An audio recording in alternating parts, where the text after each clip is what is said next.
నమస్తే welcome to our channel. ఓవైపు నేతల వరుస రాజీనామాలతో సతమతమవుతున్న వైసీపీకి ఇప్పుడు కొత్త తలనొప్పి వచ్చి పడింది। పలు నియోజకవర్గాల్లో నేతల మధ్య వర్గ విభేదాలు ఆ పార్టీని మరింత ఇబ్బందుల్లోకి నెడుతున్నాయి। తాజాగా అనంతపురం జిల్లా రాప్తాడు నియోజకవర్గంలో నేతల మధ్య వార్ హాట్ టాపిక్ గా మారింది। మాజీ ఎమ్మెల్యే తోపుదుర్తి ప్రకాష్ రెడ్డి, మాజీ ఎంపీ గోరంట్ల మాధవ్ మధ్య డైలాగ్ వార్ నడుస్తోంది।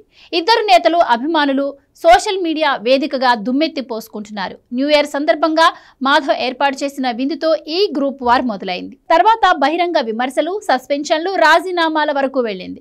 కొందరు నాయకులు ఎన్నికల్లో తనకు వ్యతిరేకంగా పనిచేశారని తోపుదుర్తి ప్రకాష్ రెడ్డి బహిరంగంగానే విమర్శలు గుప్పించారు। అయితే ఈ వ్యాఖ్యలపై స్పందించిన గోరంట్ల మాధవ్ అనుచరులు పార్టీలోని బీసీలు అన్యాయానికి గురవుతున్నారు అంటూ సామాజిక మాధ్యమాల్లో కౌంటర్లు పెడుతున్నారు। ప్రస్తుతం వైసీపీ రాష్ట్ర అధికార ప్రతినిధిగా ఉన్న గోరంట్ల మాధవ్ రాప్తాడు నియోజకవర్గంపై దృష్టి పెట్టడంతో వర్గపోరు కాస్త ఆధిపత్య పోరుగా మారింది। ఈ ఏడాది జనవరి 1న రామగిరికి చెందిన కొందరు స్థానిక నాయకులు గోరంట్ల మాధవ్కు రాప్తాడు బాధ్యతలు అప్పగిస్తారంటూ ప్రచారం చేశారు।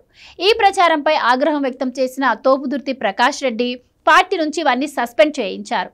ఇక రామగిరి మండలంలో బీసీ సామాజిక వర్గానికి చెందిన ద్వితీయ శ్రేణి నాయకుల్లో అసంతృప్తి పెరిగినట్టు సమాచారం। తమకు ప్రకాష్ రెడ్డి నాయకత్వం వద్దని అంతర్గత సమావేశాల్లో నిర్ణయించినట్టు తెలుస్తోంది। ఈ మేరకు రామగిరి జెడ్పీటీసీ సభ్యుడు నాగార్జునతో పాటు కుంటిమద్ది సర్పంచ్, ఎంపీటీసీ పార్టీకి రాజీనామా చేసేందుకు రెడీ అయినట్లు సోషల్ మీడియాలో పోస్టులు వైరల్ అయ్యాయి।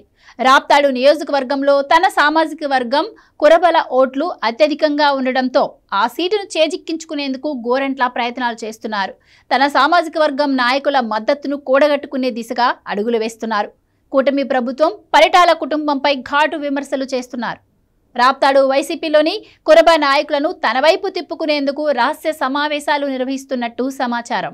2019లో హిందూపురం ఎంపీగా గెలిచిన గోరంట్లకు వరుస వివాదాల కారణంగా 2024 ఎన్నికల్లో ఎంపీ సీటు నిరాకరించింది వైసీపీ అధిష్టానం। న్యూడ్ వీడియో కాల్తో పాటు వివాదాస్పద వ్యాఖ్యలు చేస్తూ గతంలో వార్తల్లో నిలిచారు గోరంట్ల। నిజానికి గోరంట్ల మాధవ్ సొంత జిల్లా కర్నూలు। అసెంబ్లీ ఎన్నికలకు ముందు ఎమ్మెల్యేగా పోటీ చేయాలని ప్రయత్నాలు చేశారు। ఇందులో భాగంగా కర్నూలు జిల్లాలో కురబ సామాజిక వర్గం ఎక్కువగా ఉన్న పత్తికొండ నియోజకవర్గాన్ని టార్గెట్ చేశారు। కానీ చివరకు ఆ సీటు కూడా దక్కలేదు।